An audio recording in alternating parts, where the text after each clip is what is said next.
Everyone. Once again, a very good evening to you all and a warm welcome to the launch of our community staple, the Founder Fundamental Workshop Series, which is hosted by Y-Space and the Markham Small Business Center. I'm Alina Ali. I'm the Student and Community Engagement Coordinator at Y-Space, and I will be your facilitator for the next 12 weeks.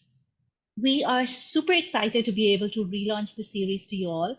Our previous series that happened in fall of last year was a huge success and it attracted over 800 attendees who joined us from all over the world, with over 15% joining us from outside of Canada as well. The quality of the workshops delivered surpassed a 4.8 out of 5 rating, and we saw so much interaction in each and every session, and we're hoping to continue that interaction in our current series as well. A quick introduction of Y-Space. We are York University's entrepreneurship hub, and we consist of several incubator and accelerator programs that are designed to support entrepreneurs from different sectors. We have two major portfolios, the technology portfolio and the food and beverage. We also run two diverse streams, the Y-Space Ella program that supports women-led businesses and the Black Entrepreneurship Alliance stream for Black-led businesses. The programs that we offer to the founders support them at the various stages that there are. And through these programs, entrepreneurs have access to mentorship, knowledge-based workshops, and networking opportunities. All our programs and services are free and they're open to the community, so I encourage you all to make the most of it. If you wish to learn more about our offerings, please visit our website and schedule an idea consultation with us. I've provided the links in the chat for our website as well as our idea consultation form. For those of you who are looking to start a tech startup, applications are now open for our Venture Catalyst program, which is a 6-week program which takes you from idea development to developing your first MVP. It gives you access to one-on-one mentorship, interactive workshops, and peer support. I will drop the application detail in the chat shortly. But coming back to the Founder Fundamentals program, over the next 12 weeks, our ultimate goal is to provide you with the basic skills and understanding that is required to kickstart your entrepreneurial career. Please remember that those of you who attend 9 out of 11 sessions and stay in each session for over 1 hour will receive a Y-Space York University Certificate of Recognition. Zoom will provide me with your login and log off time, so there's nothing that you need to do at your end, except to make sure that you're joining the session with your full name, so I'm able to recognize you. I do see a couple of you in the chat with, it just says iPhone, so just make sure that your full name appears on Zoom, so I'm able to record your attendance. Before I hand off today's workshop to our amazing facilitator, I want to express my deep gratitude for all those who are working behind the scenes to make this series a possibility. I would particularly like to thank Nafis Ahmed, Entrepreneurship Manager at Y-Space, who's helped us shape up the series, and our brilliant marketing team for their efforts to reach out to you all. I would also like to extend our special gratitude to our partners for the series, the Markham Small Business Center, for providing this support with the Founder Fundamentals. Great, so I think we are ready to begin the session, but very quickly, some housekeeping rules. During the workshop, please keep your mics muted. However, fully utilize the chat function to ask your questions, share comments. We would, like I said earlier, we would love to have an interactive session. We will be stopping at various points to take your questions. And then, of course, we have dedicated a Q&A session towards the end. Now, coming to today's workshop, planning and executing your business canvas model is extremely important, as it helps develop and define your business idea. And basically, it serves as a strategic planning tool for defining and assessing your business, essentially. And we're so lucky to have Jasmeet Singh, an absolute expert on the topic, to lead the session. Jasmeet is a serial entrepreneur and an ecosystem builder for the last 10 years in everything related to hardware and AI. Jasmeet has coached over 200 founders in 13 countries globally with their businesses and technology. He is popularly known as the bearded maker on social media, and he also helps startups get funding from investors in his network. Jasmeet, it's an absolute pleasure having you here to facilitate this workshop, and I flip the mic over to you. Thank you so much, Alina. This is actually an absolute pleasure for me because I get to interact with so many, with this like 80 plus founders here right now, and that's amazing for me. Interacting with founders is like the best part of what I do. I consult a bunch of them and I invest in a bunch of them, but interacting with them and figuring out what are the businesses that they're working on is one of the best parts of what I do.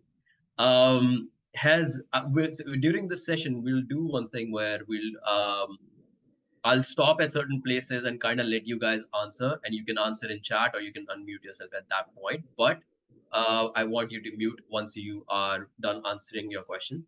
Otherwise, we will also have a Q&A at the end, so you can ask your questions then also. And ask me questions about your particular business. How many here have heard the term great execution and great idea? Is everybody familiar with people talking about, hey, this is a great execution that you have, or this is a great idea but a bad execution, or a bad idea, great execution?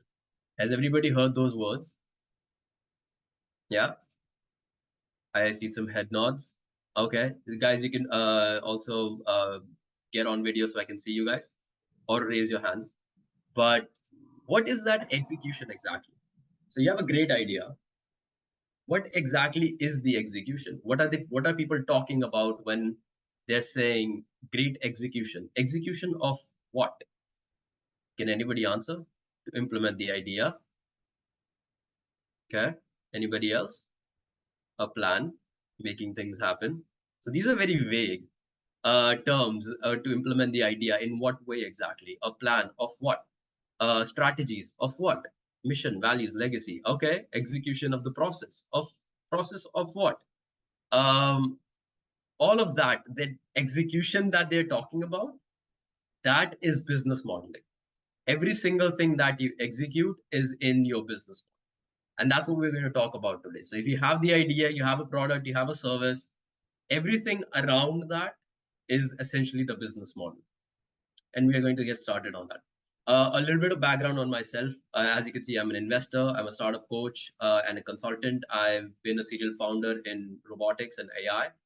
And over the years, I've experimented with a lot of different business models. I can't even admit how many I've experimented with. Some have failed, some have not worked out so well. But it's good to experiment with the business models as much as you're experimenting with your product. So people focus a lot on the product and say, they're all constantly iterating the product. They're all constantly releasing a new version, or they're constantly updating their apps or websites. But a lot of people don't update their business models, and we'll get into that a little bit. First question when you start a business is this idea worth exploring? Is a question that you need to ask. You have the idea. Is it worth exploring? Does the problem exist for other people? If it does not, go back into that loop and see if you come up with another idea that's worth exploring. If it's not worth exploring, do not, and you can ask people questions and you can do a lot of market research to figure this out. If the idea is big, if the problem is big and the market is growing for it, it's a good idea. And you'll always have customers who will come to you. If the problem is affecting only maybe a niche people, let's say a small community within your neighborhood, then it's not a business idea, but it can be a viable small business, or it could be a small initiative that you take. So it doesn't require a lot of effort. But a business model is important for figuring these things out along the way. So who faces the problem is your next question. When you're figuring out, well, who is the exact people who face this problem? It could be people in your community. It could be people outside in your office. It could be people who in your industry that you work in. It could be people that you've never really met, but think about. So let's say if I was creating a clean tech company, or I was creating a company that is working in global warming, or trying to fix that issue. This affects everybody. It's not people I have to actually meet, but this affects a lot of people. So who faces the problem is a big question that you need to ask yourself. Next question is, now they have this problem. Are they actively looking for a solution for it? If they're not actively looking for a solution, then your business will never take off. If the problem exists to a point where people are just happy living with the problem, and we as humans can sometimes do that, it's totally okay to not start a business and figure something else out. So that means your idea may not be worth exploring if people are not looking for a solution. If people are looking for a solution, the third thing you have to keep in mind is what you have the right solution. So let's say the problem is regarding whether or not how people do payments online, and you think you have a better way, but people are not looking for a better way, then it will not make a difference. If people are not looking for a replacement of what they already have, then you do not have the right solution for it. So that's the third question. After you figure out that you do have the right solution, you have something that's better than what's existing, you have something that will change people's lives, you can you then have to figure out, will people actually pay for it? Sometimes people do not want to pay for it. So let's say if you are creating a solution that costs maybe $1 million for the user to use, and the user cannot afford it, then it makes no sense for you to create that business. You either have to find people who will be able to pay for it, or you'll have to find a different way to approach and solve that problem. The link for the startup calculators, and I'll share the slides at the end, that it essentially lets you figure out who are the number of people that you want to talk to, how many people do you need to interview, how many people do you need to reach out to, is your idea a good business idea or not. So there's a bunch of calculators there that you can use for figuring those stuff out. During this journey, so we haven't got into the business model yet. There's a lot of stuff to have to do before that. So which is, you need to make sure that you know why you're building what you're building, and who you're solving the problem for, and what your personal or business goal is. If you're unclear on any of those questions, if you are unclear on who you're building for, pivot your business idea. By pivot, I mean you change your business idea to something else. If you do not know who you're solving the problem for, or what your goal is, change. Make sure your business aligns with whatever your goal in life is. I was lucky enough at the age of 20 to realize robotics was the thing that I wanted to do for the rest of my life. And I've dedicated all of my startups and all of my journey for the past 15 years just to make myself happy within that sector. So everything that I've done has been towards my goal, personal goal of what I wanted to see that sector look like. So if you don't know your goal, pivot the idea, do some self reflection, figure out what you want to do, and then start your business. So when we get to startups, everything else in the business model usually is very flexible. If you have your goal figured out, if you have your if you have your problem segment figured out, your customer segment figured out, you will be able to figure out how to do it based on the motivation that you have, and you'll be able to figure out a way to survive and thrive on your business, in your business. So if you don't know those questions, make sure you pivot. Everything else is supremely flexible. You can go back and change anything at any point, and implement new strategies at all times. So you're not locked down. And that's the best part of being a startup, that you can change your business at any point. If you and the whole point of a startup is essentially to find a business model that is um, through experimentation. The business model that works is needs to be discovered. It doesn't just happen. So you can implement strategies, and you can go back and kind of tweak things out and see what's working. And so when you're building stuff, the things that are flexible are, how will you build things? How will you build your product? How will you supply it to people? How will the customers find you? How much will they pay? Um, how will you make sure that the customers are able to reach out to you? How will you hire employees? All of these questions are extremely flexible. And so, if when you're making those decisions, if it's a low cost decision, let's say I want to change the pricing of my product, right? I don't have to do a lot. I have to go to my website and change my pricing. So it's a very low cost decision for me. So if it's a low cost decision, do that decision ASAP, because the more often that you do those decisions, the better you will be when your final business model is ready. Is everybody clear on that so far? Any doubts? No? Okay. Uh, so what is the business model actually for? So we haven't gotten to the execution yet, but the part of the main point behind a business model is that it helps you cross hurdles by knowing this is what I am going to be doing when I'm faced with a decision that needs to be made. Now, that decision, make sure that you are doing things that make your business money. All the businesses, the point of the business is to make money. So if you're not making money and you're taking a decision that does not make you money, sooner or later your business will die. So make sure that that is the case. So converting a product into a business, how are you going to do that? All the activities that you'll have to do. What will you build? When you will you grow? What is the legal structure of the company? What is your team size going to look like? What is the cost and the pricing of the products that you're selling or the services you're selling? What will you do in times of crisis? What will you do in times of when you're hiring people, firing people?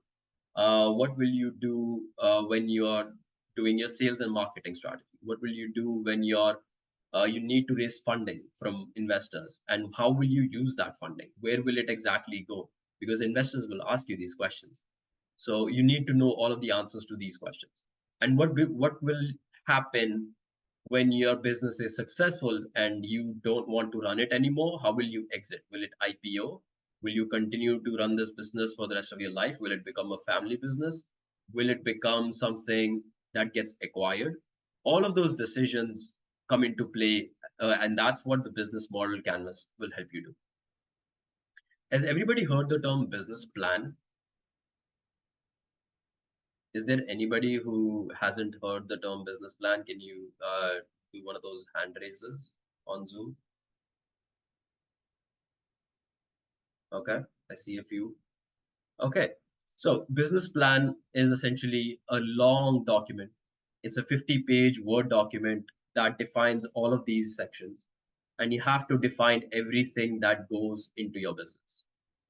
Now, now that you're experimenting, you're a startup, would you write a 50-page manual over and over again while you're experimenting?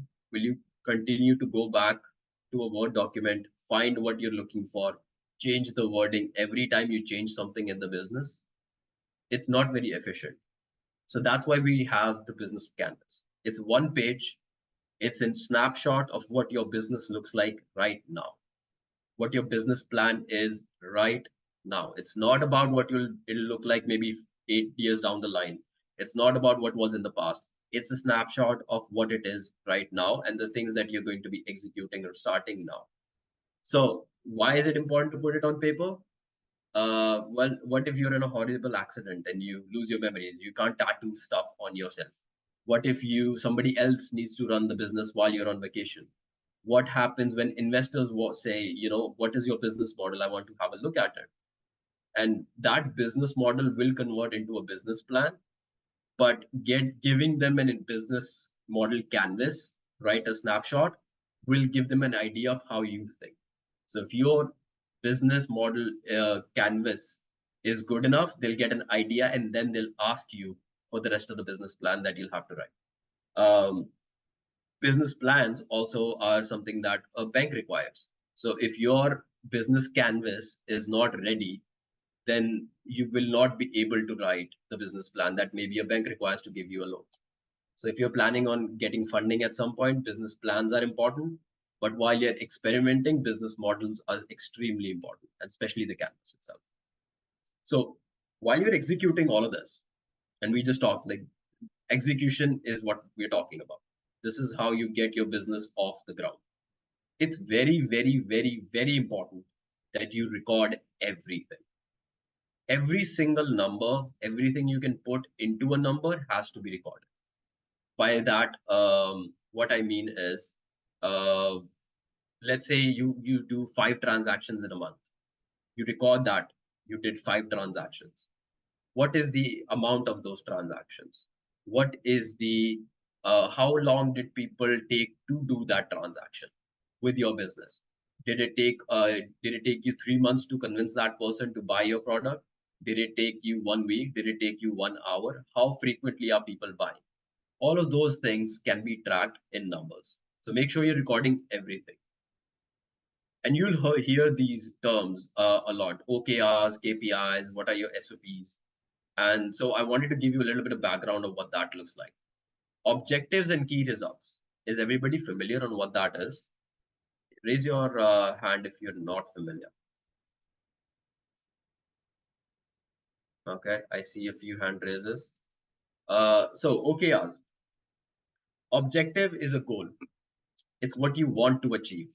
And now you know now we've talked about that. If your goal is clear, you know exactly what you want to achieve. Let's say you want to achieve you want to have a lot of sales, and that's a lot of sales. There's no defining metric of what a lot is looks like. So key results lets you define, put a number to your goals. So let's say now I want to say I want to have $2 million in sale in a year. That's my goal, right? So the key results is this is what the result that I'm looking for. The objective is a bunch of sales. The results puts a number on it. And that's what an OKR is. KPIs are things that you will track along the way. So let's say you want, now you know you want 2 million in sales. What, how are you progressing towards that goal? 2 million in sales means you'll have to divide that by 12, and that's the number of transactions you have to do every month. You divide that by 4, that's the number of transactions you have to do every week. Let's say now that you have a number in mind, you have $125,000 that you want to earn every week, right? So if you're not earning 125, that means you are lower than what your goal performance is. You're falling behind. If you're doing more, that means you're succeeding. And that is totally dependent on you. So these metrics and the goals are totally dependent on what you are executing. So it's a way for you to track your own performance and make sure you do that. Third thing that you want to record is processes. Let's say you have a process of onboarding a client. Let's say a person comes to you and says, I have this problem and I want you to solve this problem for me. But we need to negotiate some agreements and we need to do a lot of work before we can even get started. That process needs to be recorded because you need to know what their process is, and that will affect your own. Let's say they tell you, oh, you know what, we'll only pay you half the amount now and half when the task is done. So you need to record that, if because it will affect the amount and the cash that you have, right? So processes need to be recorded as well. And if you're thinking about thinking about, you know, what can I do to create a business where I have AI? You've heard AI a lot, and you're wondering how can my business execute AI? If you record the processes, at a certain point you'll grow so big that you'll have to hire somebody for it. Correct? Once you get to that stage, you can explain that process to somebody else. Once you get to a stage where you hire people and it has to have and you have to hire a bunch of people to perform that process, then it needs to be automated because you cannot continue to scale it with people. Once it's automated, it can be improved through AI. So I'll give you an example. Let's say you're running a direct to consumer business and you're drop shipping stuff, right? And you're taking orders through Instagram and people are DMing you the orders. When people DM you, it takes them a certain time. They ask you certain questions and you try and answer those questions. And initially it's small. Let's say it's become so big that you need to hire people just to answer a DM, right? You're working on the rest of the business, you're working on the strategy. You have people just to answer DMs. Let's say you have a team of 3 people who are answering DMs, right? Now, these people at a certain point will get burned out because you're growing so big, you're growing so much that at a certain point the requests are just too much for some people to handle. So you try and automate that.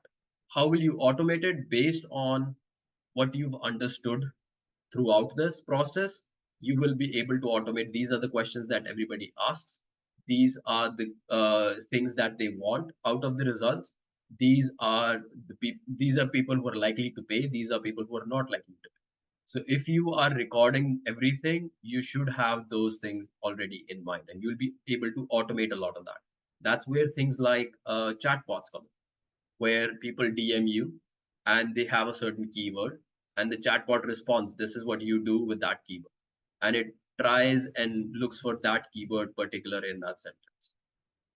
When you get to a point where automation gets too restrictive, people want a more human experience. That is where AI comes in. It'll allow you to improve your automation and the conversation that you're having with your customer, right? So AI will be able to talk to people in a way and understand the whole sentence instead of just one keyword. So that's how you can automate a lot of the process. So if you know these processes, if you know the numbers, you'll be able to have a better execution. And the speed of the way that you execute is what traction is. Has everybody heard the word traction? Yeah. Have you heard people say, "Oh, what's your traction? What is your business traction? How many?" And so traction is essentially all of these things in motion. The speed of how you're doing it. How fast are you acquiring customers? How long are people staying on your platform? How long are people using your product? How are you servicing them? What is the goal that you're reaching? What are the milestones that you've reached and crossed? So make sure, and if you know your key performance indicators, you'll be able to figure out what your milestones are and what you've crossed already. So this is just the base of the business model, right? Just starting a business. Now we get to a point where business Sorry, model, yeah. Jasmeet, sorry I'm interrupting you. There are a couple of questions around KPI. Do you want to take them Oh, now? yeah, absolutely. Let's So, take them now. perfect. So, Good. a couple in the chat. Mhm. What are some KPI apps, softwares to use? It doesn't matter. Don't worry about the software right now. You're not focusing on the automation of it. If you can, write it down on a notepad. That's all you need. As long as you know if you're tracking everything about your business, you are able to figure out which are the relevant ones and which are not the relevant ones. But that comes much later. So track everything, and then you'll be able to figure out which is the right one, and then you can automate a bunch of it. But right now, you're tracking everything. And we'll talk a Perfect. little bit more about the end at the end about how that applies to maybe your business. But let's handle another question. Is there another one? Yeah, so Riaz is asking, are KPIs simply fractions of goal based on different time periods, or are there steps along the way that can lead to goals like, say, number of cold calls made or leads generated are KPIs for the goals of sales? Yeah, so exactly that. So it's a way for you to track your performance towards the goal that you're reaching, right? If you're not tracking how well you're improving, you'll never know what you need to fix. There might be things you need to fix, and if you're able to track them, you'll be able to fix them, and you'll be able to observe patterns within them that you did not know about. For example, I'll give you an example. Let's say if you're doing sales and you're doing B2B sales at a certain point in the year, you notice that a lot of your customers come to you during, let's say, the first quarter of the year, right? So they come to you January, Feb, March, and then sort of drops down, and you're not entirely sure why, right? So if you are tracking what is happening, what are the processes, why is this happening, and how many people are coming in the first quarter, and what is happening in the second, what is happening in the third and fourth, you'll be able to figure out strategies and change your businesses accordingly. So let's say these B2B clients in the first quarter are coming because that's when they allocate budget, and that's when they do their calculations and their financials, and that's when they know how much they'll be paying for a software or something for the rest of the year, and they book it now. For the rest of the year, you could then be focusing on your B2C clients. You don't have to worry about B2B clients anymore. They'll come randomly if they need to, but most of the time it'll be towards the beginning of the year. And now, when you get to closer to the end of the year, let's say you're in quarter, let's say you're in November, December, you know you want to do more marketing towards B2B clients, so they'll be able to find you because most of those decisions get made in the first quarter. So you want to do a lot more marketing within that towards that end of quarter four, right? So these kinds of patterns will start to emerge about your business once you start recording everything. Good. Perfect, sounds good. And I see Sarah has her hand raised. I'm not Yep. too sure if it's a question, Sarah. Sarah, do you have a question? Or did you raise a hand when I asked? And Sorry, apologies. I just raised my hand when you asked if Okay, we got it. got No it. problem. Thank you. Awesome. So, a business model canvas exists in various forms. Online, you'll find a lot of different kinds, different versions. This is one version of it. If has everybody heard of the model where Silicon Valley startups say, "Oh, it started from an idea on a napkin." This is what that napkin looks like. There's some drawings of what the product will be. There's a concept. There's one lines about the business. Like this is what we'll do first. This is what we'll do next. These are the operations that we'll do. This is how we'll go. This is the flow of it. Expenses. This is what the organization would look like. Financial projections. This is just one side of that napkin, right? And you can shrink it down to whatever page that you want. And so step one is creating the product. Second is the business plan of it. Third is you start the company, and the fourth is throw parties and raise a bunch of funding. And if you're moody kind of a founder, then you throw temper tantrums as well. It just depends. So that's one of the business models out there. Another way of looking at it is this one. This one's available, and it's most likely probably the most widely used business model canvas out there, right? And you can find this on the website that I've mentioned. And so there's a bunch of things that you will do if you're not clear, like, hey, what do I do? Like, this is a marketing channel that I have. I want to do social media, but I don't know what are the steps to get me there. The tools that I mentioned, Goblin.tools, it'll help you break things down into smaller steps. And you can do this iteratively. It will break it down into smaller tasks for you to do. And you can figure out, oh, this is how I will build my business model. In this business model, everything on the right hand side of it, of the value proposition, is the things that you will experiment with. These are things that you're not clear on at all. These are things you don't even know about right now. You have the idea, that's your value prop, but everything else on the right hand side is things that you have no idea about. So you need to experiment on that side of it. On the left side of it is the things that you will do to execute the results from those experiments. Let's say if you have you figure out, oh, this is a new customer segment that I want to target. How you're targeting and what resources you'll need to target it goes on the left hand side. Okay. So everything on the right is experimentation. Everything on the left is how you will do that experimentation. It's the strategy behind that experimentation. And we'll get a little deeper into it. So first off, what is the unique value proposition? It's your idea essentially put in motion. It's you have an idea, you have to find out, is what I have desirable to people? Is it possible for me to even create it? Is it feasible? Is it viable? Can I make money off of this? So those are the value propositions decisions that you need to make. So your vision converts into value proposition only if you find that these three things exist. It's desirable for people to exist, it's feasible for you to implement, and it's viable for you to make money. And we've already discussed a little bit about what questions go into it. So if it's desirable, you'll know that people want a solution to that problem. If it's feasible, you'll know that you can execute the right solution for that problem. And if it's viable, you know people are willing to pay money.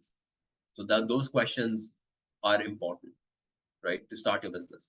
So once you have the value proposition, the next step that you have is what do you build? How will that convert into a product?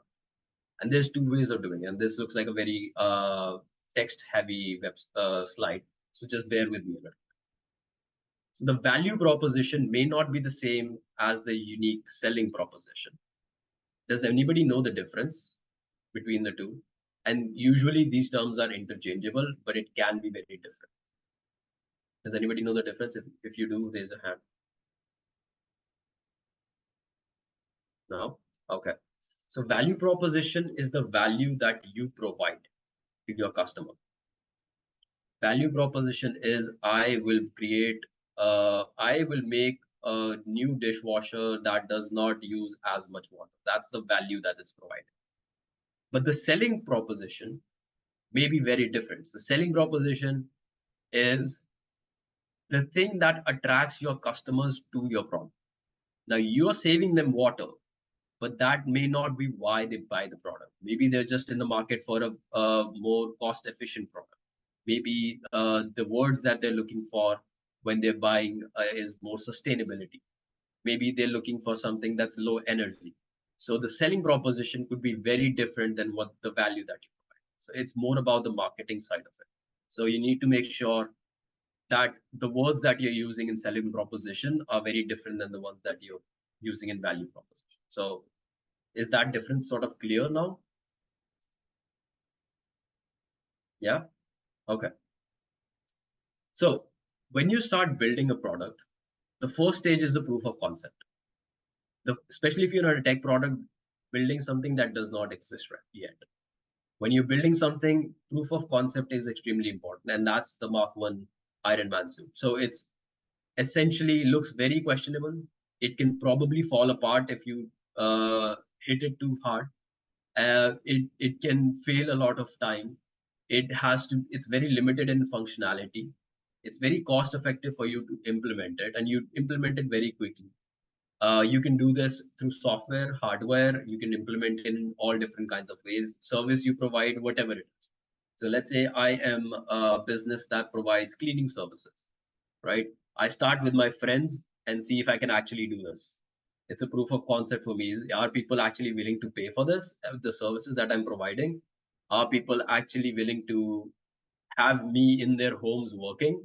So that's a proof of concept that this can exist, but I'm not entirely sure if it works, right? So the prototype helps solve that question. Does this actually work? Now, your friend let you into their house. Will random strangers let you into their house? That's a question you need to solve.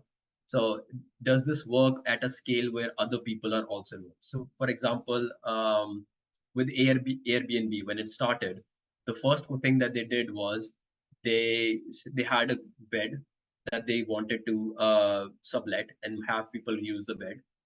And they said, well, will people let strangers into their house and use their bed when they're not being used, or have uh, use their couch when they're traveling, right? So it can exist, but does it actually work in the real world?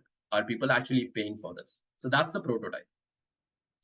This is usually for hardware people, but where it can be sketches, it can be videos, it can be mock-ups, it can be a wireframe of your application, it could be a simulation of what you're building.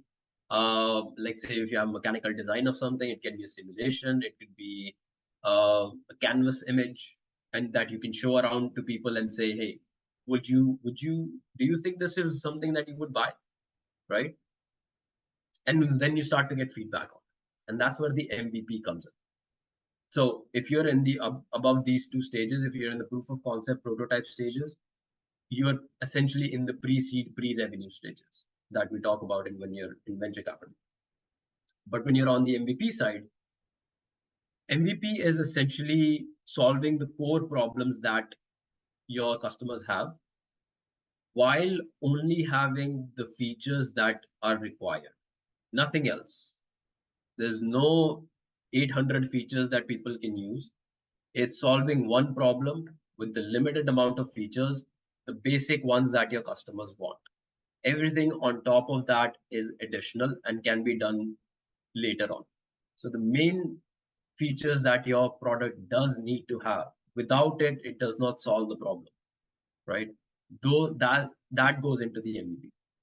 So it can be shown off to people. It satisfies the problem that people have, and people are willing to adopt it. And the market feedback is great, where people are like, yeah, I would absolutely use this product, and a lot more people are willing to adopt it, not just the first people that you talk to.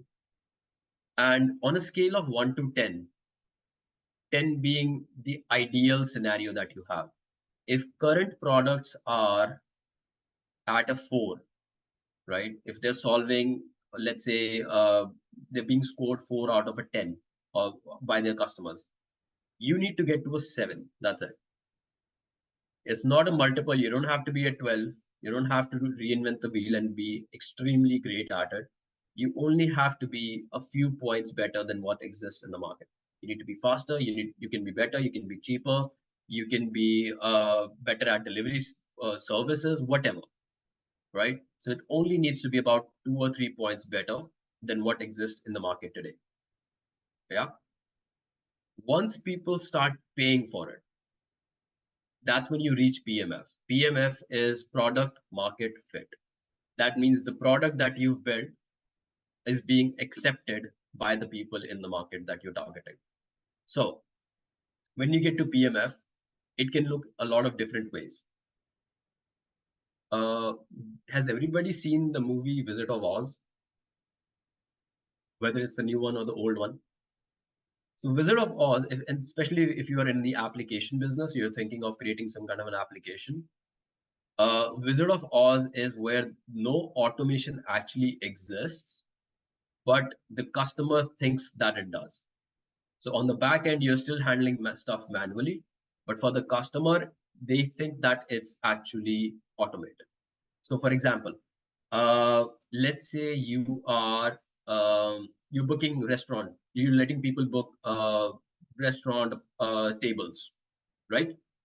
And what your platform allows them to do is go to your app and they book a table in whatever restaurant that you're in, and they select a time, they select the name of the person who's going to be there, and they do that booking, right? So now you may not have permissions from the restaurant to do that yet, right? You may not have a deal or some kind of a partnership with that restaurant to execute that. But what you can do is, on behalf of that person, you give the restaurant a call and do the exact same thing that the customer has done for you. So you give the restaurant the name of the person who will be there, what time will be there, what is the size of the party that's joining, and you book a table with the restaurant. So for the customer, they didn't have to do all of that stuff. For them, the effort was negligible. They went on your app and they booked it. But for you, you're handling everything manually in the backend. And that is a process, like I said, you need to learn what that process looks like. So that's the Wizard of Oz version of your MVP. The concierge MVP is where it's customized to each customer. So let's say I'm a website builder, right? And now each of my customers looks very different. So I need to customize my services to each customer. Let's say I have to go for a business that is trying to sell um, jewelry. It looks a lot different than a business that's trying to sell food items. The professionalism might look different. If it's a single person brand, it might look a lot different. So you may have things already, like templates already built out, but you customize it depending on what your client needs in that point. And this can be done with software, this can be done in hardware, this can be done in all kinds of businesses. It's just a matter of figuring out what your customers actually want, right? Let's see. So next part, thing that needs to be experimented. So first off, you're going to figure out You figured out who you're going to target. You figured out the things that you will probably do. But now it's time for you to figure out what your customer segments look like. Who are these people, and what are the values? The value that you bring it to them. How are you bringing it to them? So let's take the example of Tesla, right? Tesla is essentially a mass market product. They, if if you consider it being a car, it's a mass market product, right? If cars are everywhere, so if you consider it a car, it's mass market, but it's very niche. It's an electric vehicle, so it's very specific in that regard. Um, so when you're very specific, it's also that means you're also targeting a very specific kind of people. You're targeting people who are into sustainability, or they like electric vehicles, or they care about the environment, or they have enough money to pay for a Tesla, right? So your segment and demographic starts to become a lot more niche, and you start to figure out this is what that demographic looks like. They are aged between, let's say, 18 to 34. They have a lot of money. They care about the environment, and that's your demographic. So you could have one demographic, but on the other hand, you can also have another one. Let's say you're also targeting retirees who are who are 60 plus, have enough wealth that they can afford a Tesla, don't really care about the environment that much, but they do care about the branding that they have, the brand of the car that they're traveling, and they think of it as a social factor. The same reason people buy iPhones, right? So you could be targeting youngsters as well as older generation, and so those are two demographics, and you're selling to them for two very different reasons. They're buying your product for two very different reasons. So your customer, everything that you do when you're talking to them will have to go in a wording that they understand. So it has to appeal to both people.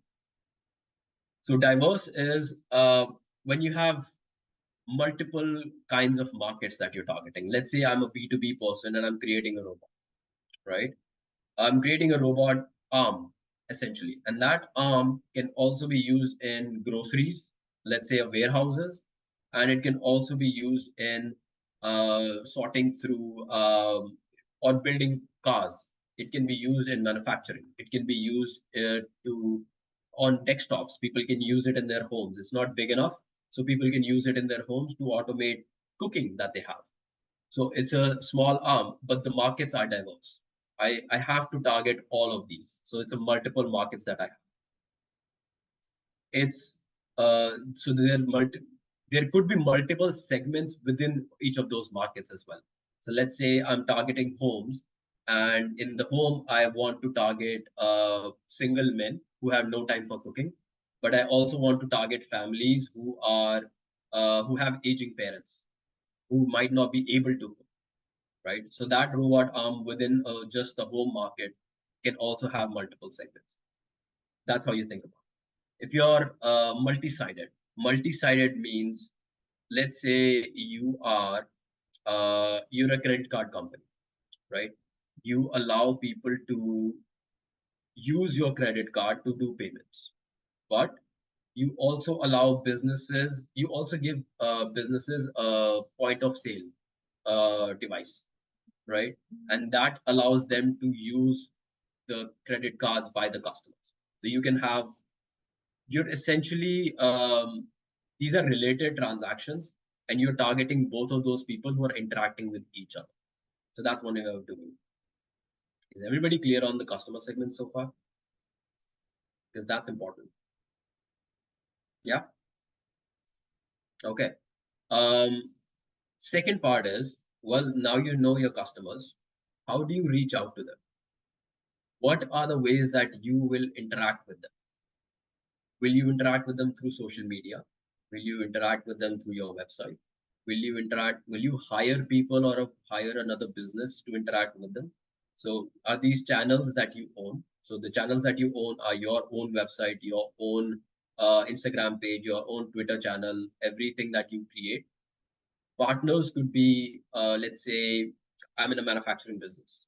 I just manufacture and I have somebody else who stores it, I have somebody else who distributes it, I have somebody else who does the retailing and the wholesaling for me. So in that case, I'm only taking care of the manufacturing. I have a bunch of partners for all the rest of the stuff, right? And you could have a mix of both, where you do manufacturing and the selling, but you also have a bunch of distributors for whatever you're planning on selling. For example, when McDonald's kind of started, it had its own one location, right? So you own that location. But down the line, they started to have franchises and you had partners to execute everything. So those channels can sort of exist. The point of the channels is they all have to be fast, efficient, and cost effective, right? You have to make sure that they are as fast as possible. So if you're tracking your processes, you will know where you can improve. You need to know that they are efficient, as in they are performing as they expected, right? As is expected of them. And if you're tracking your OKR and your KPIs, you will also know that. You need to know that they are cost effective. Are there better methods for you to reach out to your customer? Let's say I'm on all social medias. I'm on TikTok, I'm on Instagram, I'm on Twitter, right? Like these are the major three. Maybe even Facebook. Let's say I'm all on all four of them. Now I'm doing Facebook ads, but they're not working because people are not, the customers that I have or the customers are not finding me on that channel. They're finding me on Instagram. So if I'm tracking how many people I'm getting from Instagram compared to Facebook or Twitter, I'll be able to make sure that I do ads only on that platform. So I'll make sure that it's cost effective for me to acquire those customers. If TikTok is not working for me, or if it's a thing that's not getting famous on TikTok, or it's not getting enough views, or the community is not there on TikTok, or people on TikTok do not care about the product that you're doing, then you will know instantly when those patterns start to emerge. So it needs to be cost effective. And this gets developed over time. It's not instantly happening, but these are the things that you aim for when you're creating or finding the right channel for you. Yeah. Okay. Customer relations. You found the customers and you found the channels. How often are you interacting with, and how are you interacting? Is it one-on-one? Do you have to book a bunch of calls, video calls for you to sell a product? Do you have to have a dedicated team to help support you?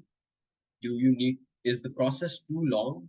Is it, can it be automated? All of these are questions that can be about how you are interacting with the customer. So the relationship, how is that going to develop? For example, somebody who is buying from you online might contact you a lot more frequently if you're in the B2C market. But if a business is buying from you, they'll probably only look at your product or figure out when they need to renew their subscription, maybe once a year, right? Netflix, if you're people can cancel their Netflix subscription at any point. You can cancel your internet at any point, in any month. So there are dedicated teams to handle a lot of people who want to maybe change their subscription or want to modify it in some way, or they want to cancel their internet, and so there's a whole process. So this could be the way that you interact with your customers. So how frequently are customers reaching out to you, or how frequently you want to reach out to your customers, right? And when you're selling to people, maybe some people agree to buy your product in one call, and you don't have to make too much effort into it. Maybe some people take a lot more time, right? So these are things that need to be experimented. So this is all experiment section of the business model canvas. Yeah. Is everybody clear on all this so far? Because it's going to get a little bit more heavy on the text and the definition. Give me a thumbs up if you're all clear. Okay. So next point. So when you have the goal figured out, right? How will you get those customers? How do you think about um, getting them, keeping them, and growing that customer base? Because that's the whole point of your business. Without it, you're not in a growing market. So you need to be in a market that is actually growing. And we talked about that a little bit. So what you're testing is your sales and marketing, your channels that we just mentioned, the plans that you have for those channels. Let's say, how frequently are you putting advertisements on those channels? What are the pricing that you're offering those people? What are the revenue streams that you might have? Is it just from one channel or do you have multiple? And when they come to you, how frequently do you upsell or cross sell? Is every upsell is, and usually people are confused by this.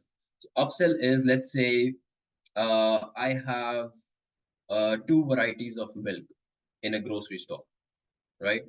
People go in, some people will want the cheap one, but some people will want the higher quality one. How do you make sure that people find the higher priced one and buy that one a lot more than they do the cheaper one? So that's upselling. How do you convince them that this is a better quality product, that this might be more relevant for them, that this is higher priced, but this is probably catered to more of their taste? So that's upselling. And you see this on at all times on Amazon. If you ever placed an order, you add something in your cart, and Amazon is essentially showing you ratings of everything, and it's trying to always sell you the one that's higher rated, which might be a little bit costlier. And if you're sorting through the Amazon store, you have certain filters: price low, price high, and all of those filters. But the most frequently one, or that's chosen by default, is the relevant one. That relevance is chosen by Amazon. It's not by you. It's chosen by the rating that a product has, the pricing that it has, the thing that most people are likely to buy, right? So it's trying to upsell you at all points.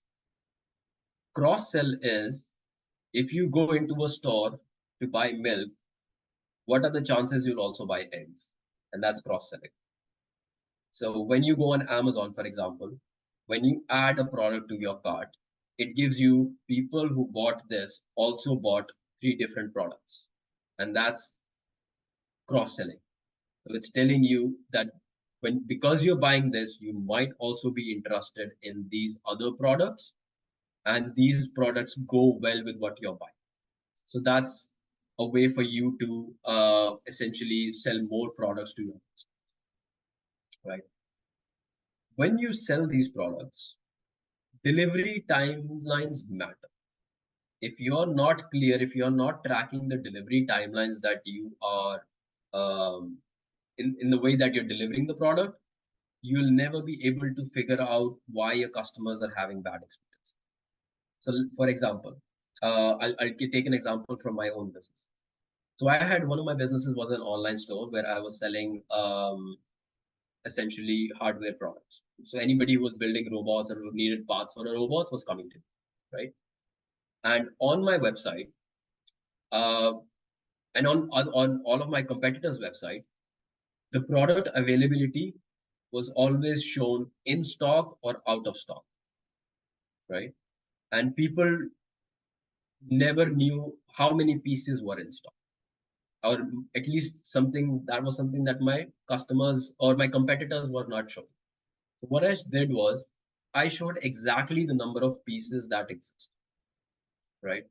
I, I said, these are the number of pieces that are in stock. If that quantity is zero, it did not say out of stock.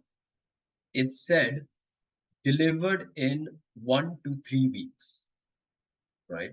Because I knew I could deliver a product in 3 weeks after importing it. There could be challenges in banking transactions. There could be challenges in holidays. There could be challenges in things getting stuck in customs or a flight delay or something. And I took all of that data and I said, I can deliver this product to you in 3 weeks. It does not say out of stock at all. It says delivery in 3 weeks. And that 3 weeks counts business days as well as non-business days. So it's counting the weekends. So your customer does not care about the business days. They care about how many days, right? So if you ever have talked to customer service, they'll say, "Oh, it'll be done in 2 business days." But what does that mean? I don't know your business days. I don't know the holidays. Do you want me to keep track of the holidays? I don't know which country you might be in, wherever the product could be. Maybe there's a government holiday happening. So I want to know the number of days that I will receive the product, right?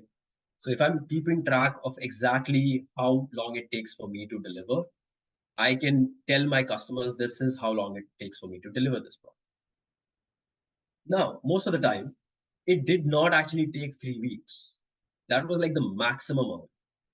That was the worst case scenario.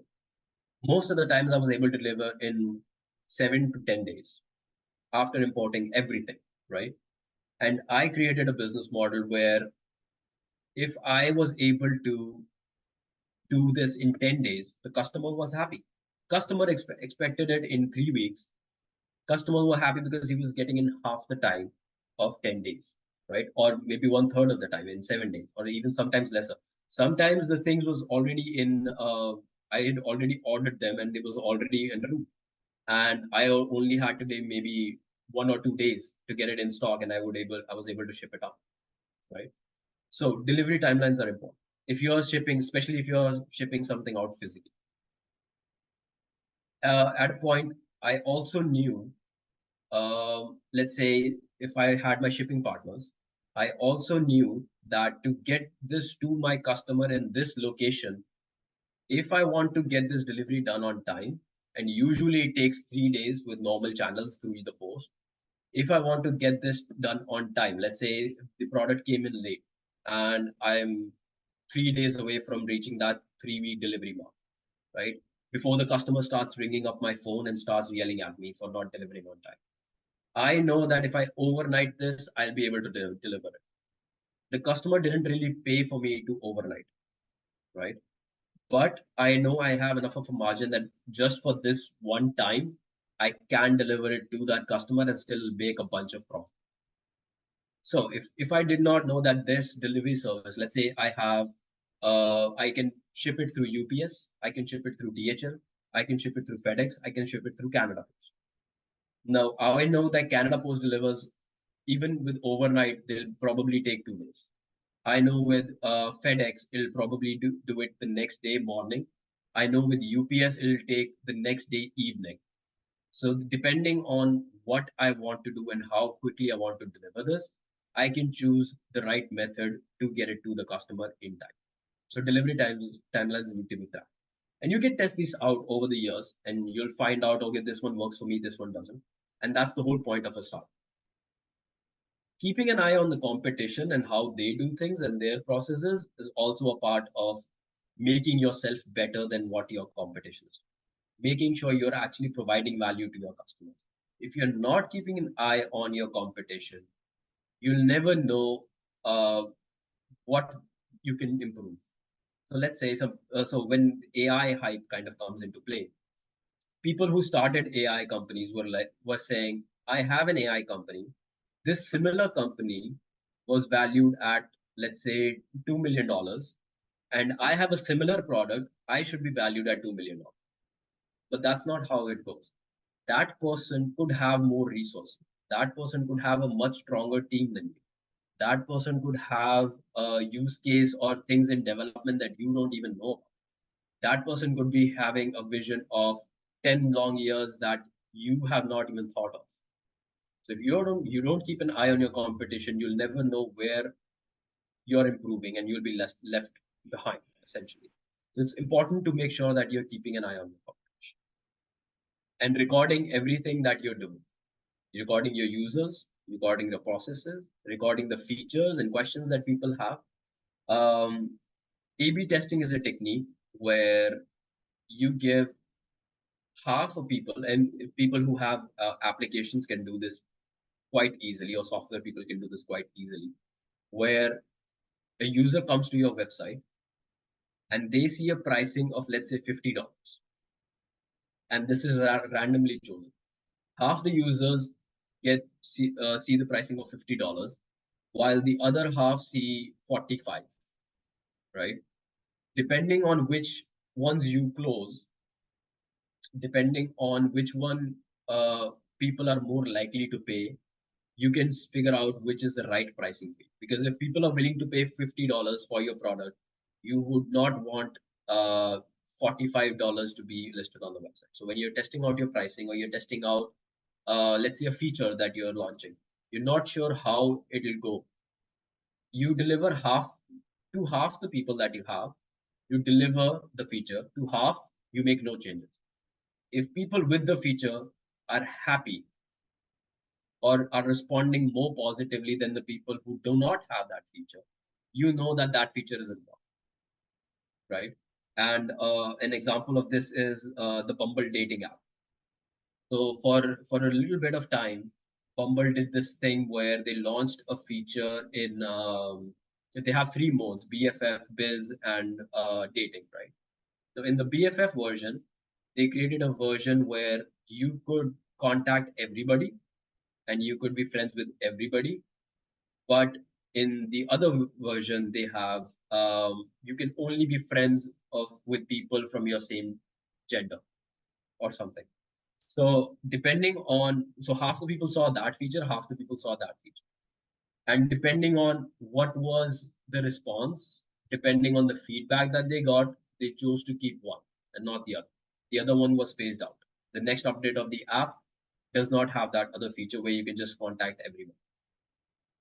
So these are things that you can try and make sure that you are testing with your customers. So this can be for features, and this can be for questions, this can be for pricing, whatever. When you're doing all of these activities, you will start to notice people respond to words and phrases and messaging that you're saying more positively than to other phrases that you're using. Let's say, and this is very important for you to do. What is the emotion that you are evoking in the customer when they hear those words? Are you are they more likely to say, I will buy this product, or are they getting angry at the wording that you use? Are you trying to create a lot of drama on social media around your brand? Are you trying to make fun of conspiracy theories? What is the messaging that you're putting up? Is it pissing people off? Is it getting people excited? Is it generating a lot of questions? So certain words and phrases around your company will create certain responses, and you can test these out over the years. So make sure you record those as well, right? And we'll get into a little bit of that. So the crux of this is you're finding users and you're making them happy, whatever happens.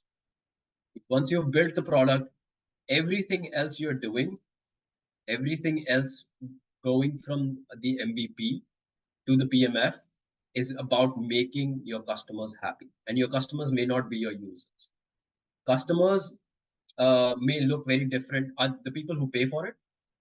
Users are people who actually use it. And you need to know who is making the decision in that equation. For example, in Walmart, if you're with a child and a parent and a child are in a Walmart, right? And the child starts screaming for a toy. The user is making that decision. They are the user of the product.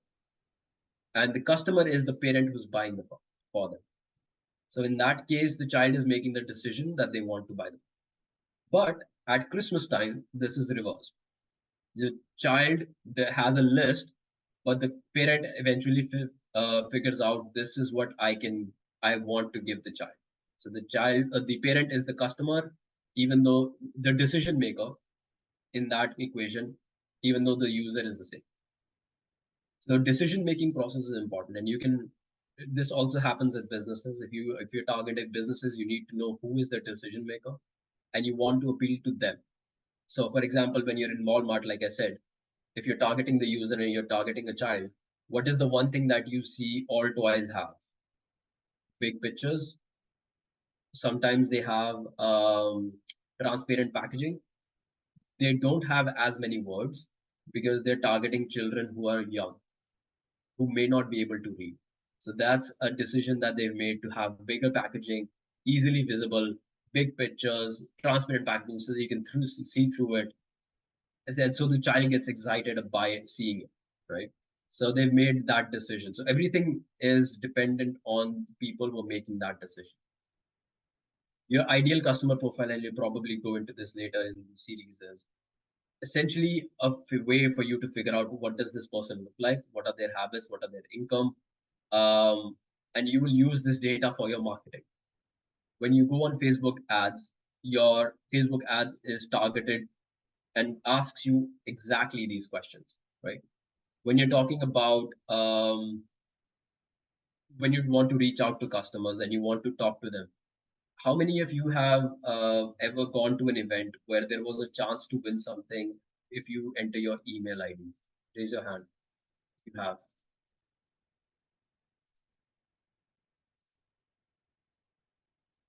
Yeah?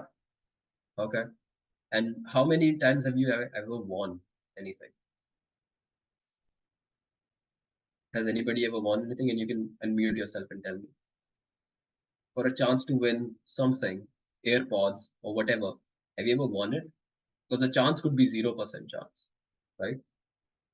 So you have a 0% chance of getting nothing, but they got your email ID.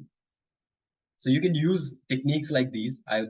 If you can offer them a gift card or a AirPods or whatever, if it's in your budget, you absolutely can do it. But you can also hack your way around it.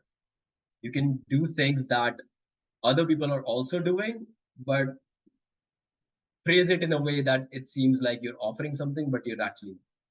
But when you do get a chance to talk to them, make sure you pay attention and listen to what they're saying. So keep the questions open-ended.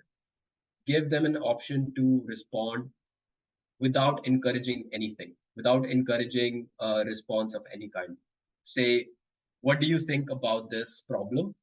How do you solve this problem now? Right? And what do you think about if you had a better solution, what would that look like? You're not even telling them your solution yet. So these are qualitative questions, these are open-ended questions, right? And when you start to do these activities, you'll notice that 20% of your activities, whatever you do, will result 80, will give you 80% of the results. So let's say 20% of your customers will be people who love your product so much that they will account for 80% of the revenue that you have. 20%, and this is the power law, Pareto law principle. You can read about this, and this has been discovered and observed in different sectors across the world, in everything that you do. If you prioritize it properly, 20% of your efforts will give you 80% of the results, right?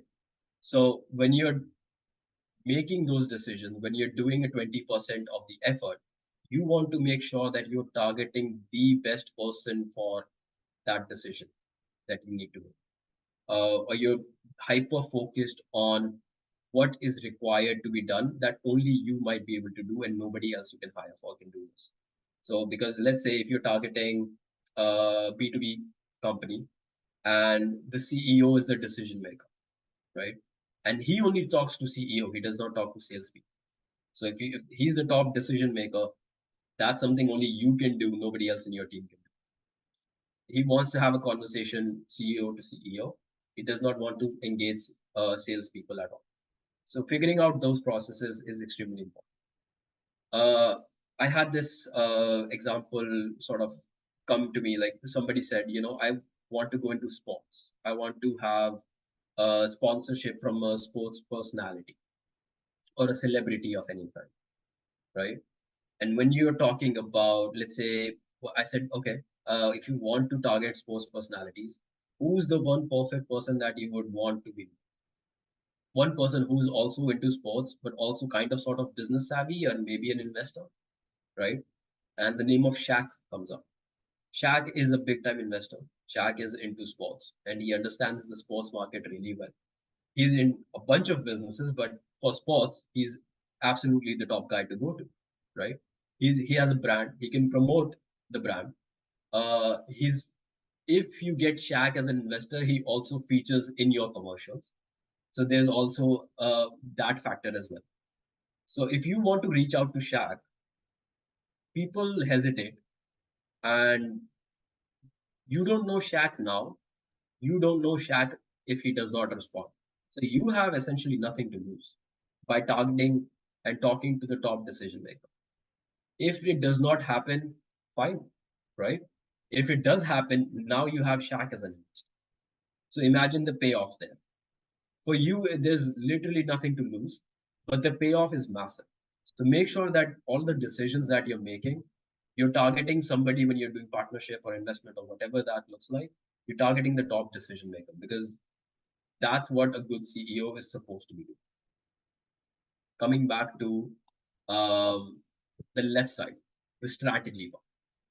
Now you're experimenting, you're doing all of these things, but you need to know what do you have to execute all of this strategy. Do you have money in the bank? Do you have resources? Do you have people to help you out? Do you have, let's say, I want to start a daycare business. I have no location. I do not own property. I cannot start a daycare location without having a physical space for people to drop their kids off, right? So I need to have a physical location. So that's something I need. Whether or not I have it is secondary. I need to have it. How do I go about getting it, right? What do you do to execute the vision? So vision is I want to have a daycare. I need to have a space for it. And then you figure out what do I have that will allow me to get that space? Do I have financial, do I have money in the bank? Do I have people that I can talk to and lease from? Can I do this if it's can I get it on rent from somebody? How big of a space do I need? So these are the key resources that you need, and all of those decisions go along with it. When you're thinking about the partners, so like I said, can you partnership with somebody? Can you have a business where uh, the daycare would be inside an office? Let's say there's a company which has thousands of employees and does not have a daycare within the company. They have plenty of real estate within the office. They have a lot of area that is lying vacant, is not being used for anything, and you can easily build a daycare inside it. Can you partner with that company and offer your services? Is it possible for you to start that way and just use their resources? So partnerships can be done in a lot of different ways. If you're building a product, is this something that you need to outsource? Do you need a buyer for this or buyer partnership? Do you need a seller partnership for this? Do you need to have distributors? Do you need to source products from a partner? And do you want to get it for cheaper if you need a buyer partnership? Um, when you're building a product, can it be outsourced to somebody if you do not have the team, do you hire people or is it outsourced to somebody, right? Are they building the first version of your product? And then if it starts to work, you hire a team, right? So there's certain things that you can do that. Strategic alliances are come in different ways. Joint ventures are things that you start with another company, but you both have an equal stake in it. So let's say I start a company, me and my friend start a company. I have a business that is complementary to my friend's business, and we start a new business that's a totally different brand, but is essentially pumping customers, is essentially company pumping services, operations of some kind, and creating that third brand, right? Equity is, let's say, I acquire all of my friend's business, and that's a total equity overtake of his business, and he wants to get out of the business. I acquire it, and that's in a strategic, but I retain his team. He leaves, but I get all of his team. I get all of his resources. I get everything else. So that's usually an acquisition. So I could acquire the whole equity. Another way of doing this is I want me and my friend to succeed. And my company is worth $1 million. His is worth $5 million, right? So his company is worth 5 times more. So we do an exchange of equity. He gets 5 times as much equity in my company. So his shares are worth $5, and my share is worth $1. And I, with the $5, get for in exchange for one of his shares, I have to give him five of my shares, So we're now both equitable partners. We have mutual equity in each other. We both either succeed together or fail together, right? So that's something that you can create with partnerships. Sometimes you can't do any of that. Sometimes it's a straight up financial transaction. They want you to pay, but they'll offer you a discount, and that's non-equity. So in that case, you're doing some kind of a partnership. You're creating some kind of a way for you to work together, but you get a certain discount that nobody else gets because you're giving them more customers or you're giving them access to a new market or whatever it is. So finding key partners is a big part of um, running a business. Sometimes you can't do everything all by yourself, right? So your revenue, we've discussed this a little bit. Your revenue and pricing depends on the things that you are selling, the way that you're interacting with your customer, and that can change, but it should not go below what your cost is. Otherwise, you're making losses. If it takes you $5 to acquire a customer and you're selling your product at $4, essentially every time a customer comes to you, you're losing $1, right? So if you're in a business that cannot sustain itself over time, if you have no desire to make that $5 into a $10 product, if your customers are never going to be willing to pay $10 for that product, but you are spending $5 on it, then it makes no sense for you to be in that business. So your cost is usually fixed. The point that you want, sometimes operationally you can reduce your costs. You can make it so that, let's say it takes me, uh, I'm acquiring a product from a customer or a partner that I have, and just to get that product from his warehouse to mine, it takes $100 to just get that product through shipping, through whatever, right? Are there ways? What if I buy in bulk? Is it costing me less? If I buy in massive quantities, is the cost, that cost can be low. For me, the cost gets lowered, but for the customer, it stays the same. Pricing stays the same. So the profit margin starts to increase. So the point is, do you want to minimize the cost? Do you want to be in that market where you're offering a product for the cheapest price possible? Or do you want to create a luxury brand? Now, your luxury brand could be anything. If you're in the clothes business or jewelry business, you can create a luxury brand, and the quality of it, there's literally no difference between quality of a luxury product compared to a non-luxury one. You can have the same thing be selling for a lot more, people willing to pay for it just because the perception that you've created around. So if you want to be in the luxury market, your costs remain the same, but the profit margin starts to increase. So usually the costs are fixed, like I said, but sometimes it can be variable. Like I said, if you start to increase your um, the capacity that you're buying in, the capacity that you're manufacturing in, your costs start to reduce a little bit. The economies of scale is essentially you have one product, you're manufacturing 10 pieces, and it's costing you $10 per piece. When you start to manufacture 100 pieces or 10,000 pieces, it starts to cost you $1, right? So that's the economies of scale. Economies of scope is, let's say I have a factory already in place. Now I'm manufacturing 10,000 shirts, but maybe selling only 8,000, right? So what I can do is I can remove 2,000 shirts. I can only manufacture eight, while I can now manufacture 5,000 pants as well to go along with it, using that same structure that's already in place. So that's me selling now shirts as well as pants. So that's the economies of scope. Just by increasing that, I can reduce my margins. I can make sure that I'm supplying the products as needed. I'm not keeping things in a warehouse where it's not even needed, right? So that's the economies of scale, and that way you can reduce your cost. So, to do all of this, you need a team. Without the team, you can't do everything yourself. How do you get the team? you pitch to them. Your elevator pitch will be something that you do to even acquire your team.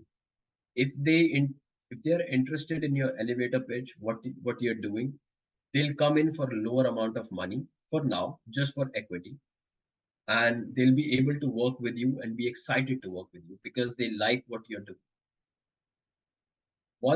And a lot of founders make this mistake that if you don't do the elevator pitch to them, they'll never know what to do when they are out into the world and talking to people, and somebody asks them at a networking event, hey, what do you do? And they have no idea what to explain about your business because it's such a new business, such a varied business that they have no idea how to say it. So teach them how to do the elevator pitch as well. So you pitch them yourself and then teach them, this is when somebody asks what you do, this is what the company does, and make sure that you give them the elevator pitch. So make sure that your elevator pitch needs to be great, essentially. Early on, you need to establish a culture that is also going to scale, because whatever happens now, early on in the business, gets magnified when you have a lot of funding. It gets magnified when you are at a big level. So if the foundation is not right, if you have a manager who overworks his employees, is not helpful, is um, creating problems for employees, and because of him employees are quitting, and you're not letting that manager go and finding that problem, later on when that manager has a lot more people to oversee, he'll, you'll have a lot more people getting fired all the time, or you'll have a lot more people willing to leave your company, great people who could have added a lot of value. So establishing a culture early on is super important. Make sure that the people that you hire early on, they have a different skill set than you. Some may have similar skill sets, but you want to make sure that they're adding a value in a way that you never could. So find people who are kind of smarter than you and let them do what they do and give them free reign, but also make sure that you know how to talk to them. Make sure that they're actually adding a value in perspective, in skills to your team overall, and make sure you're hiring them extremely careful. Because if so, sometimes what founders do is they hire people a lot faster because they need it now. They want to have the product now and they have no time to go out and interview people, and they hire like in the first 10 pool of people they hire, yeah, this guy is good enough, we'll hire him. But to hire slow is a good idea. Why? Because you will understand a lot more about a person when you go through a longer process. You'll understand how patient they are. You'll understand how they respond in different situations. You can have legal aspects into place where they need to work for you for 6 months part time before you hire them full time. You can have all of these kinds of decisions in place. But firing needs to happen extremely quickly. If you observe an issue and you give this person a chance to improve and they do not improve, it will affect the rest of your culture. So make sure you do the firing extremely quickly. And when you're hiring, one other aspect that comes into play is, can I offload a bunch of my work to this person? They might be complementary skills, but they also might have similar skill set to you. And when you want to do that, the delegation, if this person can do the job that you do, and you're a perfectionist and you know that this is your 100% and it takes you this amount of time to do this task, delegate it to a person who's able to do it at a 60% efficiency, a 60% okayish task in the same amount of time. And that person will improve over time. But for you, that task is no longer a priority, right? So delegate it to people who are able to do it 60% level of what you are capable of. We're going to start questions super quickly, but one last point. Your salespeople need to know two languages, which is technical jargon and the layman. So they need to be able to talk to everybody. They need to be able to talk to somebody as old as 80 years old and somebody as old as 20 years. So if your salespeople do not know the technical language or you don't tell them enough about your technical product, there will come a point where there's just too much on their plate where they're not able to answer client questions and clients keep asking them questions and they have no idea how to answer this because they have no idea about the technical aspects of the product. So make sure they're included in those discussions. Layman things they can usually handle. Salespeople, if they're a good salesperson, they'll be able to do the sales for themselves.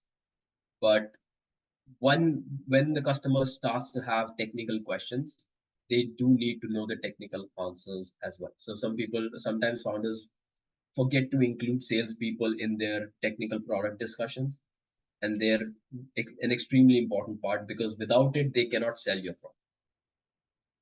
And I believe that is the end of that. So these are some of the highlights that we've covered.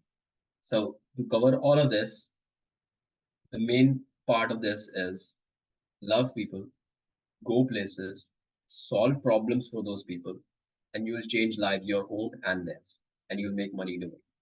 These are some of the highlights there. Do you have any questions now? I think we can take a bunch of questions, and I'm hoping you have a lot of them. Perfect. First of all, Jasmeet, thank you so much for such a great presentation. We do have a couple of questions here in Awesome. the chat. So I'm just going to scroll back and sort of see where we left off.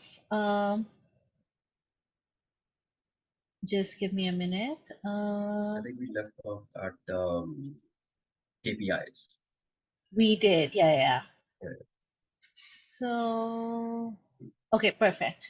I think I've traced the questions back. Can you please explain more about pre-seed and seed phase and the Yeah. difference between them? What are the deliverables at the end of each? Hmm. Uh, Pre-seed, depending on the stage, like I said, it's in the you don't have an MVP yet. You may be close to figuring out the MVP, but you haven't really started selling to people. You may be running a pilot. You may be running some kind of experiment on still the business model. You haven't exactly figured things out at that point of time. Seed is when you have the MVP and you're actually selling to people and people are willing to pay for it. Not just the pilot that you ran, but now you've understood enough from the pilot that you can sell people. So if people are willing to pay for it, that's when you get to PMF and that's when you get to seed stage. In terms of deliverables, it usually depends on the sector you're in. So whoever asked this question, you can unmute yourself and tell me about the sector and I can probably guide you better. Yeah, that'll be great. Syed Kuzad, do you want to unmute yourself and just clarify? So it depends on the sector. Like if you are in B2B SaaS, it's a lot different than what people are judging you for. So investors judge you in a different way. So it could be that they're judging you based on revenue. They could be judging you based on daily active users. It depends. So it's very sector dependent. You can look up Yeah, a lot of this stuff online as well. Yeah. perfect. I see that he just unmuted. Oh, excellent. Yeah, the service or product that I want to work on is in B2C SaaS sector. Yeah. So exactly. So right now, B2B SaaS is being judged on based on annual recurring revenue. A lot of that is happening right now. But depending on what you're doing, your traction could vary. You could say, oh, you know what? I know my revenue is low, but my customers, a lot of my customers, like 80% of my customers are sticking around. So I'm not having as much churn. So people are not dropping off my platform as much. So there's a little bit of a balance there, but it usually is something that investors determine by themselves. Like they will invest only if you have a certain annual recovering revenue. So there's no deliverables in terms of running your business. The deliverables only come into play when you're talking to investors. Yeah. So any other questions? Perfect. Thank you for that. Sorry, I had to go up in the chat. And I've lost track of the questions again. Just give me a minute.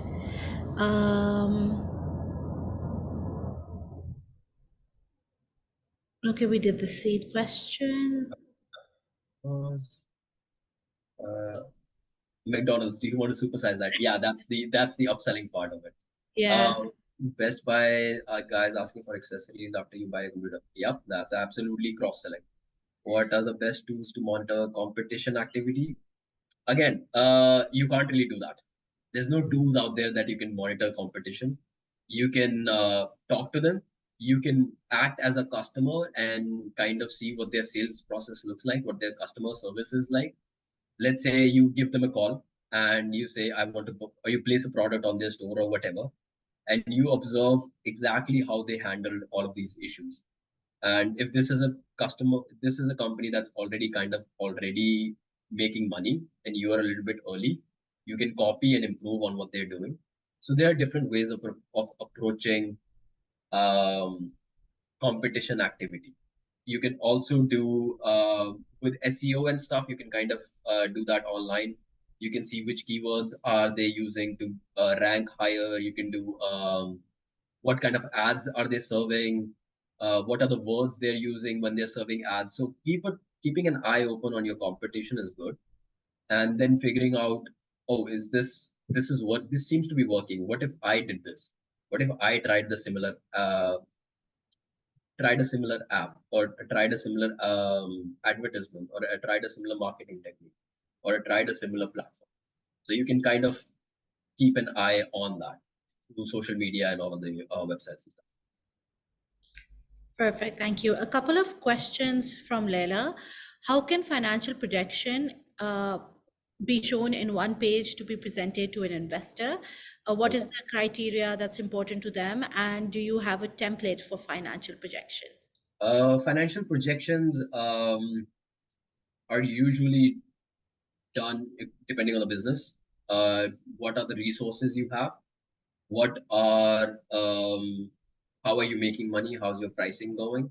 All of that gets featured into it. You need to have some kind of accountant background to do it properly.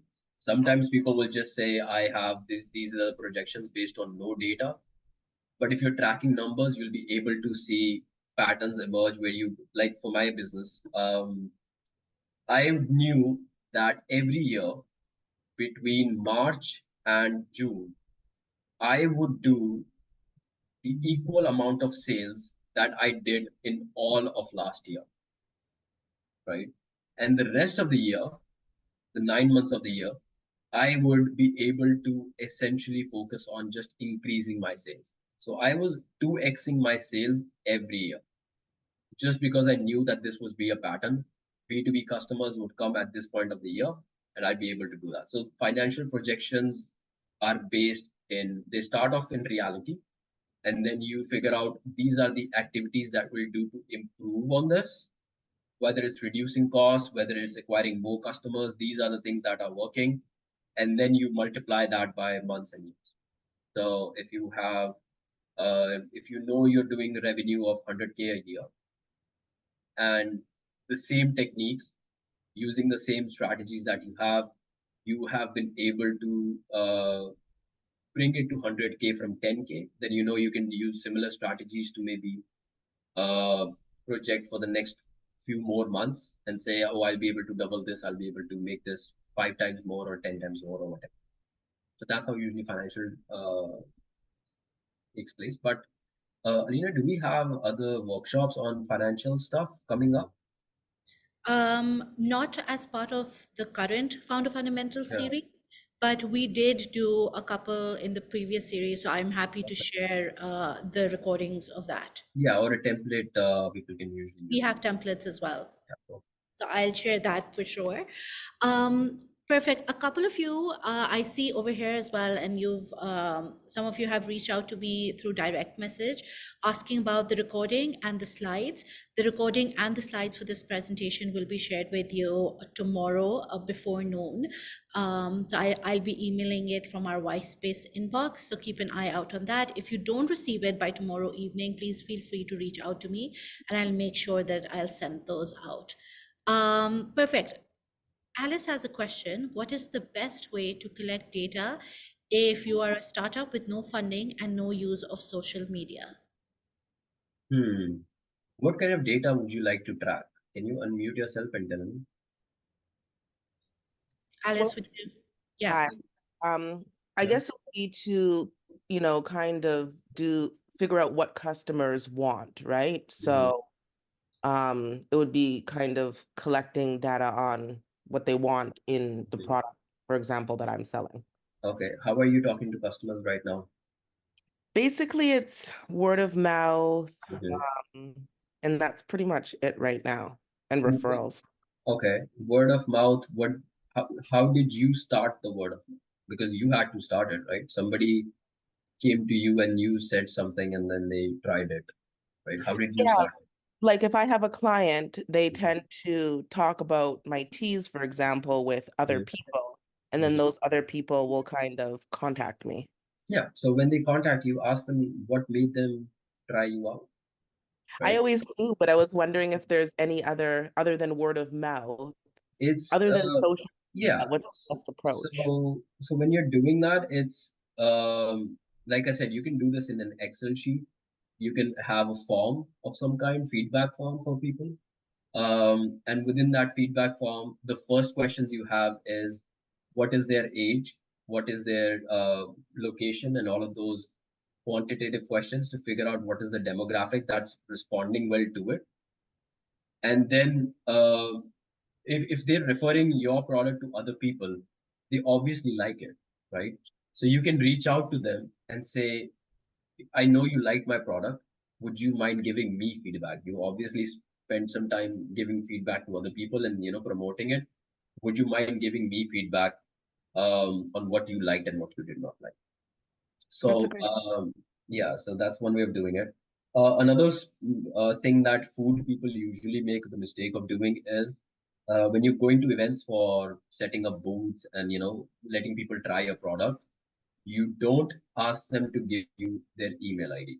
You're offering free samples, but you're never asking for email IDs or phone numbers or contact information. So make sure you do that in return and tell them scan this code and then you get a free sample of whatever you're offering, right? That Okay. way you can keep track of where the people are and you can reach out to them to get feedback. Perfect. Thank you so much. Yeah. Okay. Right, perfect. Golden has a question. What are some strategies to get corporations in the testing phase? Hmm. What kind of corporations are you talking about? Can you unmute yourself and tell me? It's very case specific. I'm looking, so I am a management mindset leadership and branding consultancy and Mm-hmm. coaching. So I'm looking into corporations to get into on contract. Hmm. However, I feel like the strategy to get into that would be in a testing manner. Mm-hmm. So Um, it would depend on your branding that you have and who you're targeting. So let's say you're targeting a big company with a lot of senior leadership, then you might be able to raise your prices, and then you would have to make sure that your branding is done properly. So the way that they're finding you. Let's say if you're delivering, I don't know, these services to startup founders, your approach would be a lot different uh, than when you're doing it to corporates, right? Um, your LinkedIn, the messaging that you have, the Twitter posts that you might do, everything will be different. So approaching these people would require finding who is the decision maker, who kind of makes that decision, and till you figure out who is the top decision maker, talk to the people who are at the bottom, right? Or maybe like several levels below that person. Sometimes their secretaries might be the best people to kind of push you into them, to put you in front of those people.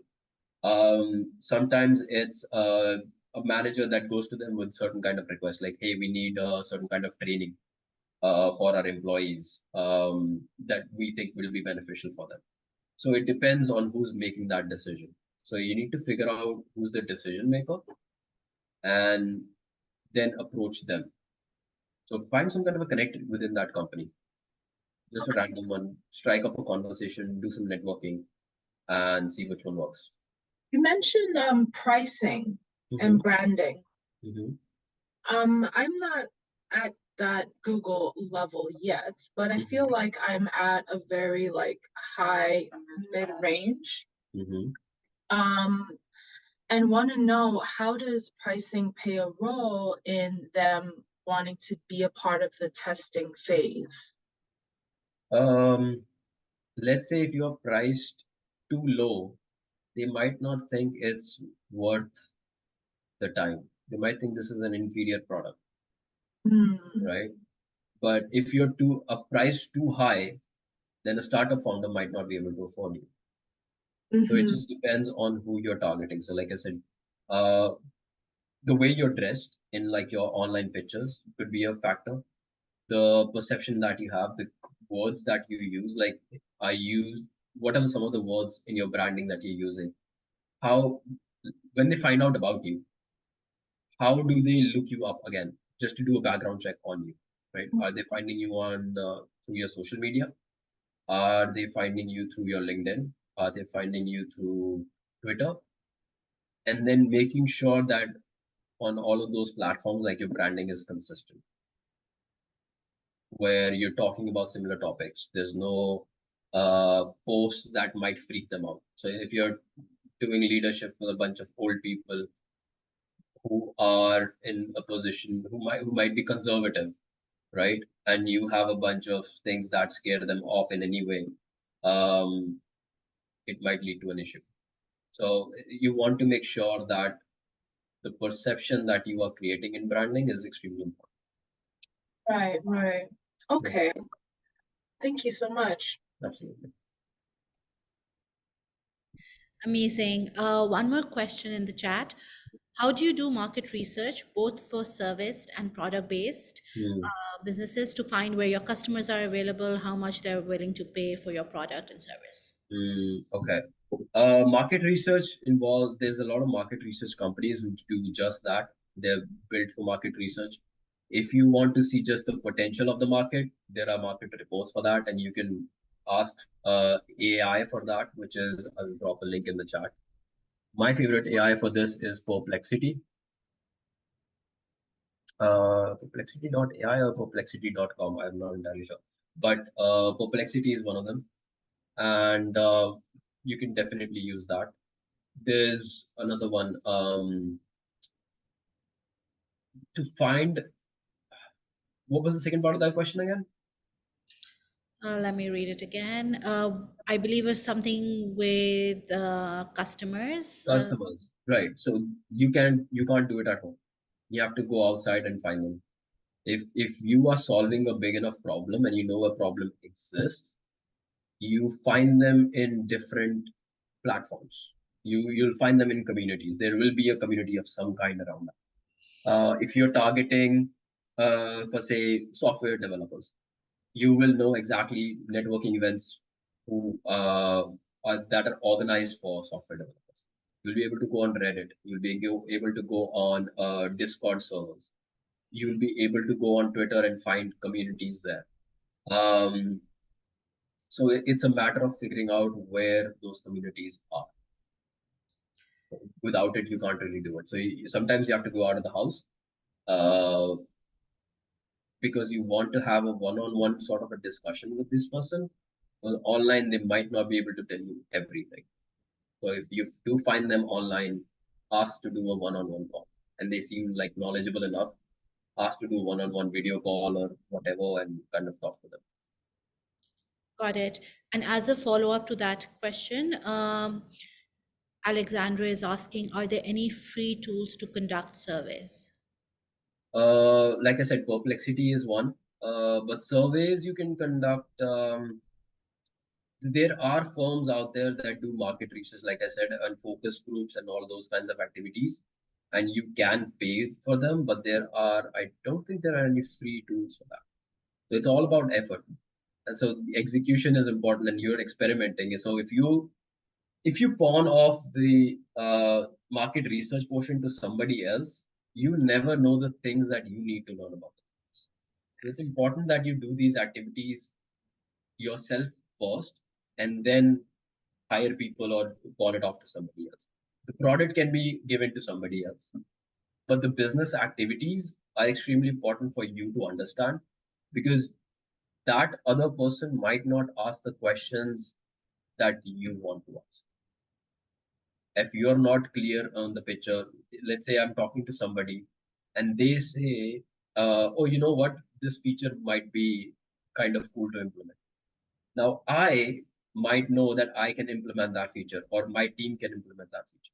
But if I give it to a focus group, the focus group company is giving me summarized results, or they might not be paying attention enough uh, to know what my business is capable of doing.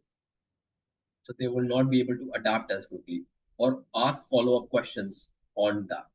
So it's important to make sure that you are doing these activities by yourself first. Got it. Perfect. All right, so we've got up with all the questions in the chat. Does anybody have any Anybody? other last burning questions? Yeah. Oh, Survey Monkey, somebody's mentioned Survey Monkey. Sure, if you want to, that's what I said. Yeah, you can create surveys with it, but you can't really conduct surveys. Like it's letting you create a survey, but you still have to send it out to people. You still have to send it out to reach out to people to actually conduct. Any other questions specific to your own business? I'm happy to answer. And feel free to just raise your hand or unmute and ask away. Yeah. Yeah. I think, Jasmeet, we covered so many Yeah. different elements. People are mulling over all the content. That's Oh, right. I see there's a question in the chat. What has been an example of a meeting that didn't go as planned for you, and what did you do? That's Oh a very wow. interesting one. Oh wow. That happens quite frequently actually. You move on. If it doesn't go as planned, if it's not the right fit, so I'll give you a little bit of background on me that I did not mention early on. Is I've been a dating coach longer than I've been a tech founder.